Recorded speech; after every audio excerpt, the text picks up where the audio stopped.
Salve os irmãos com a paz do Senhor, amém? Vamos orar para a gente iniciar a nossa aula de hoje. Senhor, nosso Deus e nosso Pai, neste momento, Senhor, nós queremos te agradecer por estarmos mais uma vez aqui, Senhor, reunidos para estudar a sua palavra. Que teu Espírito Santo, meu Deus, esteja conosco, nos ensinando, nos dando revelação da sua palavra, nos dando entendimento da sua palavra. Que em nome de Jesus, meu Pai, o Senhor venha nos dar sabedoria, nos dar amadurecimento e crescimento espiritual, meu Deus. Que a sua bondade, Deus, a tua fidelidade, a tua misericórdia se manifestem sempre nas nossas vidas. Que o Senhor repreenda todo o mal, todo o levante do inimigo, meu Deus. Que o Senhor venha nos animar, que o Senhor venha renovar as nossas forças, Deus, aumentar a nossa fé, meu Pai. É isso que nós te pedimos, Senhor, e te agradecemos em nome de Jesus. Amém? O título da lição de hoje é As Naturezas Humana e Divina de Jesus. Nós vamos fazer a leitura que está em Romanos, capítulo 1, do versículo 1 ao versículo 4, e Filipenses, capítulo 2, do versículo 5 ao 11, que diz assim: Paulo, servo de Jesus Cristo, chamado para apóstolo, separado para o evangelho de Deus, o qual antes havia prometido pelos seus profetas nas Santas Escrituras acerca de seu filho, que nasceu da descendência de Davi segundo a carne, declarado Filho de Deus em poder segundo o Espírito de santificação, pela ressurreição dos mortos, Jesus Cristo nosso Senhor. Filipenses 2. De sorte que haja em vós o mesmo sentimento que houve também em Cristo Jesus, que, sendo em forma de Deus, não teve por usurpação ser igual a Deus, mas aniquilou-se a si mesmo, tomando a forma de servo, fazendo-se semelhante aos homens. E achado na forma de homem, humilhou-se a si mesmo, sendo obediente até a morte e morte de cruz. Pelo que também Deus o exaltou soberanamente e lhe deu um nome que é sobre todo nome, para que ao nome de Jesus se dobre todo o joelho dos que estão nos céus e na terra e debaixo da terra, e toda língua confesse que Jesus Cristo é o Senhor, para a glória de Deus Pai. Amém? Então, nessa lição de hoje, a gente vai estudar, mais algumas das heresias, dos nossos dias atuais. E a gente vai ver que são heresias antigas, coisas que existem desde o começo da igreja, mas que continuam presentes até os nossos dias de hoje. E hoje a gente vai falar sobre essa natureza humana e divina de Jesus Cristo. E aí, ao longo da história da igreja, aconteceram vários concílios. O que são concílios? É uma reunião de líderes religiosos, de bispos, de pastores, pessoas da liderança mesmo, para decidir sobre assuntos relacionados à fé, a doutrina e o costume. Na própria Bíblia, existe um dos concílios, que foi o primeiro, foi o concílio de Jerusalém, onde os apóstolos ali se reuniram para decidir algumas questões relacionadas ao conflito que existia entre gentios e judeus, porque os judeus queriam que os gentios, alguns judeus, queriam que os gentios se comportassem como se eles fossem judeus. Queria que eles fizessem a circuncisão, que eles guardassem a lei de Moisés, e isso não era necessário mais em Jesus Cristo. Então eles se reuniram e ali naquela reunião algumas coisas ficaram estabelecidas para que eles pudessem conviver, os judeus cristãos, que tinham aceitado a Cristo, e os gentios também, que eram cristãos, que tinham aceitado a Cristo. Então isso é um concílio, é quando líderes religiosos se reúnem para estabelecer, para pacificar um assunto. Então aconteceram vários ao longo da história. E aí, a cristologia foi estabelecida no Concílio de Nicéia, em 325. A trindade no Concílio de Constantinopla em 381, mas surgiram novas especulações teológicas em torno da natureza de Cristo, com relação à natureza humana e divina. E essas controvérsias, elas começaram a gerar conflitos, discussões, e elas foram pacificadas no Concílio de Calcedônia, que aconteceu em 451 depois de Cristo. E a presente lição de hoje é sobre o nestorianismo e monofisismo, dois pensamentos considerados heréticos no Concílio da Calcedônia. Então, hoje a gente vai falar mais a respeito desse assunto que foi tratado no Concílio da Calcedônia em 451 depois de Cristo. O primeiro tópico diz assim: o ensino bíblico da dupla natureza de Jesus. 1. A descendência de Davi segundo a carne, em Romanos capítulo 1, versículo 3, fala a respeito disso, né? Então, o apóstolo, ele está se referindo aos ancestrais humanos de Jesus, porque desde as profecias já falavam, né, que Jesus, ele seria, né, que o Messias, que o Salvador seria da descendência de Davi. Então ele veio de uma família humana, de carne e ossos, que vivia entre o povo de Israel. A sua linhagem está registrada na introdução do livro de Mateus, do Evangelho de Mateus, né, no capítulo 1 e no capítulo 3 de Lucas. Então, dois evangelhos falam a respeito da genealogia de Jesus e fala dos seus antecedentes, né, dos seus antepassados. E Jesus, ele foi concebido no ventre de Maria, como também está registrado nos evangelhos, uma virgem que era de Israel. Ele foi concebido pelo Espírito Santo de Deus. E aí está o elo humano-divino, as duas naturezas do Senhor Jesus. Então, ele não foi concebido da carne, ele foi concebido pelo Espírito Santo de Deus. Mas ele nasceu da carne, porque ele foi gerado ali no ventre de Maria, carne e osso. Ele nasceu, ele foi criado ali no meio de uma família, no meio de pessoas, tendo irmãos, né, tendo uma mãe, tendo um pai aqui na terra, né? Então ele teve uma natureza humana, ele nasceu como um ser humano, apesar de ter também essa natureza divina, que fica comprovado pela sua forma de que ele foi gerado, né? Que foi através do Espírito Santo de Deus. Amém? E o próximo subitem diz assim: declarado Filho de Deus em poder. Então, essa expressão indica a divindade de Jesus, e isso é reforçado logo em seguida pelas palavras Jesus Cristo, nosso Senhor.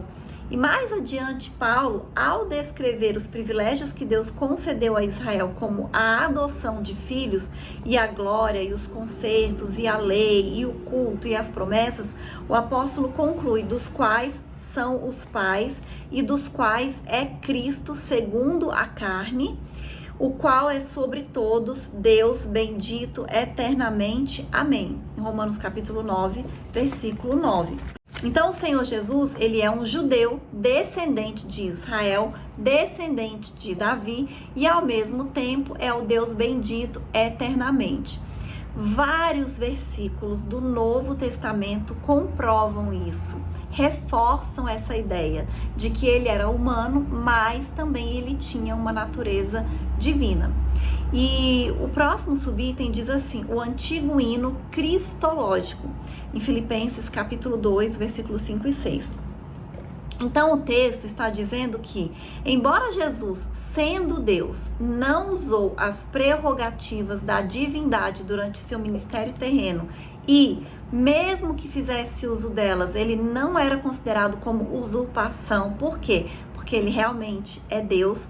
O apóstolo está se referindo ao status de Cristo antes da encarnação, mas ele enfatiza o aspecto humano. O apóstolo, ele está sendo muito claro no ensino das naturezas humana e divina em uma só pessoa. Então o apóstolo, ele faz assim essa explicação, esse esclarecimento para aquelas pessoas para quem ele estava enviando a carta. E essa passagem, ela é parte de um provável hino que os primeiros cristãos cantavam nos cultos, e o apóstolo Paulo inseriu esse trecho na sua carta aos Filipenses, e o termo grego morfé, que significa forma, usado pelo apóstolo Paulo, sendo em forma de Deus, indica a essência imutável, portanto, ele jamais deixou de ser Deus. E a gente vê como que essas doutrinas heréticas, elas são, assim, capciosas e mal intencionadas, porque elas pegam uma carta do apóstolo explicando justamente essa natureza humana e divina de Jesus, e eles conseguem desvirtuar isso para trazer um ensinamento diferente do que está tentando falar a palavra de Deus, né? Do que na verdade está claro na palavra de Deus. E aí, como nós já vimos em outras lições, Jesus ele tinha atributos que são exclusivos de Deus, né? E que, como a gente fala da Trindade, né? O Pai, o Filho e o Espírito Santo, os três têm esses atributos divinos, que é a onisciência, sabe todas as coisas, a onipotência, ele tem todo o poder, e a onipresença, que ele está presente em todos os lugares. E isso é bem comprovado na palavra de Deus, através de várias passagens, de vários versículos. E o próximo tópico fala assim: as heresias contra o ensino da dupla natureza de Jesus. Quem foi Nestório? Então, Nestório, ele foi um bispo de Constantinopla entre 428 e 431 depois de Cristo. Nestório discordava do título dado a Maria, defendido por Cirilo de Alexandria, que eles deram o título a ela de Mãe de Deus. Então, em grego, Theotokos, literalmente portadora de Deus. Ele sugeriu receptora de Deus, ou Christotokos, mãe de Cristo. Sim, Maria é mãe do Jesus humano, da natureza humana de Jesus, e não da mãe de Deus, da natureza divina de Jesus, visto que Deus, ele é eterno. Então, assim, nasceu o Cristo humano e ela foi a mãe desse Cristo humano, mas o espírito dele, a natureza dele divina é eterna, estava desde a criação do mundo. Então, ela não poderia ser mãe da natureza divina de Jesus. Então, ela não era mãe de Deus, ela era mãe de Jesus, homem. Amém? E a expressão adotada por Cirilo era uma contradição em si mesma. Embora a posição de Nestório fosse bíblica e teologicamente correta, porque ele não concordava, né, com esse título dado a Maria, a popularidade do termo Mãe de Deus de Cirilo impediu o êxito do termo da explicação de Nestório. A preocupação dele era menos com a mariolatria e mais com as ideias do arianismo. O próximo subitem fala sobre o nestorianismo. Nestório defendia a formulação dos pais nicenos, a divindade de Cristo e a humanidade definida do credo niceno Constantinopla em 381. Segundo o pensamento nestoriano, as duas naturezas de Cristo, a natureza humana e a natureza divina, eram duas pessoas. Essa foi a acusação contra ele. A ilustração nestoriana era a comparação de marido e mulher serem uma só carne. Essa alegada afirmação nestoriana foi considerada heresia pelo Concílio de Éfeso em 431, e ele foi condenado por esse concílio, que o declarou herege, e o imperador o exilou. O próximo subitem fala sobre o monofisismo. O termo vem de duas palavras gregas: monos, que é único, e physis, que é natureza. Seu principal expoente foi Eutico, também conhecido como Eutique.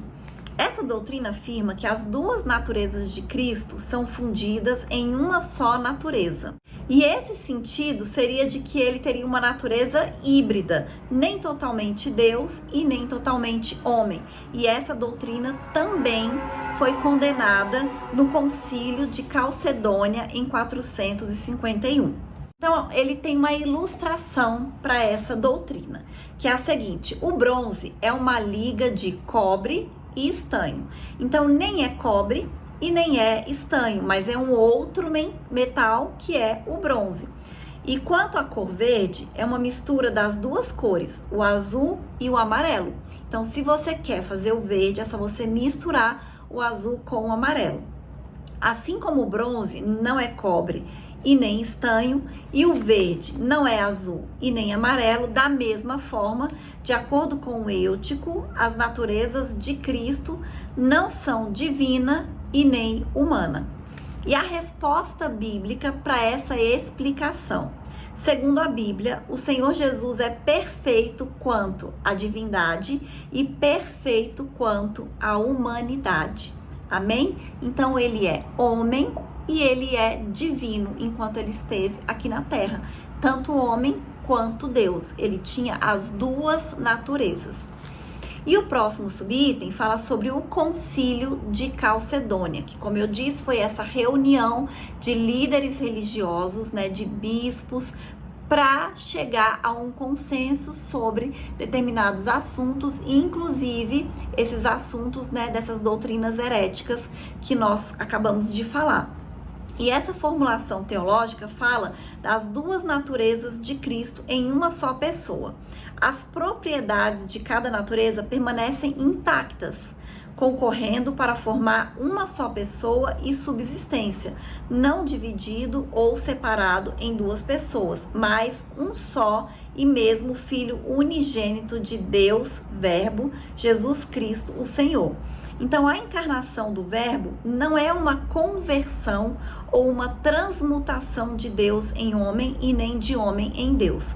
A distinção é precisa entre a natureza e pessoa, diz o documento. Então, eles chegaram a essa conclusão estudando as Escrituras, lendo o que está escrito na Bíblia, lendo, os livros, lendo as revelações, lendo as profecias, lendo os evangelhos, estudando mesmo, pessoas que conheciam, que estudavam a palavra de Deus e também, conduzidos pelo Espírito Santo de Deus. E a união dessas duas naturezas é permanente como resultado da encarnação. Então, o documento é uma interpretação precisa das Escrituras. E aí tem alguns versículos que embasam, como Isaías, capítulo 9, versículo 5, e João, capítulo 10, dos versículos 30 ao versículo 37. Então, aqui nós estamos falando de Jesus quando ele estava encarnado, quando ele estava aqui na Terra, que ele teve sim uma natureza humana. Como eu disse, ele foi gerado no ventre de Maria, ele nasceu, ele cresceu, ele se alimentava, ele se cansava, tanto que ele dormia, então ele tinha uma natureza humana. Quando ele foi crucificado, ele sentiu dor, ele sofreu, ele sangrou. E ele tinha uma natureza divina com todos os atributos divinos. Amém? E aí, o próximo tópico da lição fala assim: o perigo dessas heresias na atualidade. Os monofisistas. Quanto à doutrina monofisista, ela foi rejeitada juntamente com o neotarianismo e houve reação. Jacob Baradeus, de 500 a 578 depois de Cristo, um monge sírio, liderou um grupo monofisista e preservou a tradição sírio-monofisista, conhecida como tradição jacobita. Então, mesmo esse pensamento tendo sido rejeitado pelo Concílio de Calcedônia, alguns homens, inclusive bispos, da igreja, eles não aceitaram e continuaram defendendo essas doutrinas heréticas.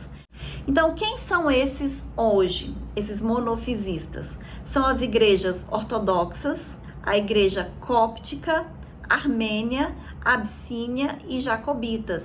E é importante conhecer a cristologia dessa tradição cristã e saber como responder seus questionamentos. Às vezes a gente pensa assim, mas isso está tão distante de mim, eu não conheço essas religiões, eu não conheço ninguém, né, dessas religiões. Mas é importante a gente conhecer, porque caso a gente precise, caso essa doutrina se aproxime de nós de alguma maneira, a palavra de Deus diz, né? Conhecereis a verdade e a verdade vos libertará. Então, quanto mais a gente conhece os ensinamentos da palavra de Deus, quanto mais a gente conhece a verdade, a gente fica mais protegido dessas falsas doutrinas, desses falsos ensinamentos. Então, é muito importante a gente conhecer essa doutrina a respeito da natureza humana e divina de Jesus. Amém? E o próprio nome de Jesus revela isso, né? Que ele é Emanuel, quer dizer Deus conosco. Então Jesus era Deus conosco, Deus habitando aqui na terra, Deus andando entre nós. Então era Deus conosco, literalmente era isso que o nome dele queria dizer. E o próximo tópico diz assim, o quenoticismo. Do verbo grego, queno significa esvaziar. A doutrina quenótica afirma que Jesus, enquanto esteve na terra, esvaziou a si mesmo dos atributos divinos. São duas linhas principais. O verbo possuía os atributos divinos, mas escolheu não usar, e as prerrogativas da deidade foram usadas, mas na submissão do Pai e na direção do Espírito Santo. Entendemos que, sem atributos divinos, Jesus é menos que Deus. O kenosis é o esvaziamento de Cristo. Isso foi uma condição para o seu messiado e por isso ele abriu mão de sua glória celeste. Jesus, ele revelou sua natureza divina quando esteve na terra. Ele agiu como Deus, pois perdoou pecados e somente Deus pode perdoar pecados. Ele recebeu adoração e somente Deus pode ser adorado. Ele repreendeu a fúria do mar e somente Deus tem esse poder. Então a gente vê que ele era humano, ele tinha atributos divinos e ele agiu como Deus também aqui na terra. E eu acho que principalmente nessa questão do perdão dos pecados. Porque muitas vezes ele falou isso, olha, perdoado foram os seus pecados, perdoados estão os teus pecados. Então ele usou desse atributo, desse poder que ele tinha para perdoar pecado enquanto ele estava aqui na terra, revelando que ele era sim Deus conosco, Deus habitando aqui na terra. E o próximo subitem diz assim, Mariolatria. O catolicismo romano, ele adotou o termo mãe de Deus, de Cirilo, ou seja, um pensamento antibíblico que se desenvolveu numa teologia e permaneceu até hoje por conta de sua popularidade. Com isso, aprendemos que o que parece certo e escolha popular nem sempre representa a verdade. Então, explicando mais uma vez, Maria foi a mãe de Jesus, homem. A mãe de Jesus, Deus, é impossível dela ser, porque ele é eterno, né? A natureza divina de Jesus, ela é eterna, né? Ela já estava presente desde a fundação do mundo. Então é impossível que Maria fosse mãe de Deus, amém? E aí eu vou ler a conclusão que diz assim, o Concílio de Calcedônia tem 451. O Concílio de Calcedônia, em 451, reafirma os dois concílios anteriores, o de Nicéia, em 325, e o de Constantinopla, em 381, ratificando os credos produzidos por esses conclaves gerais e estabeleceu definitivamente as duas naturezas de Cristo.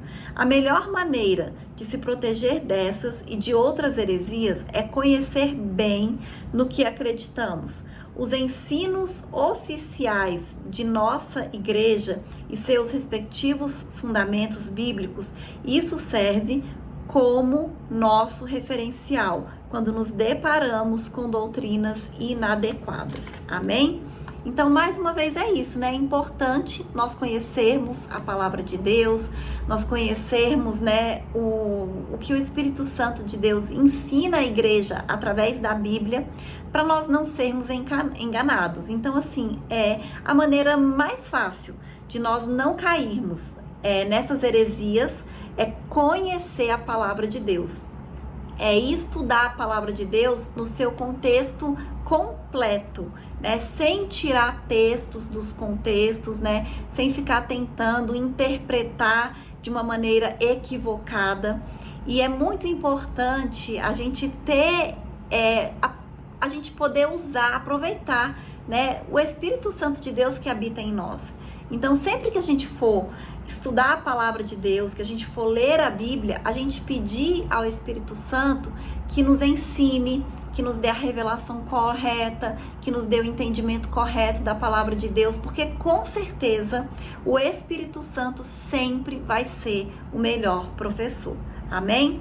E essa foi a lição de hoje e até a próxima aula em nome de Jesus.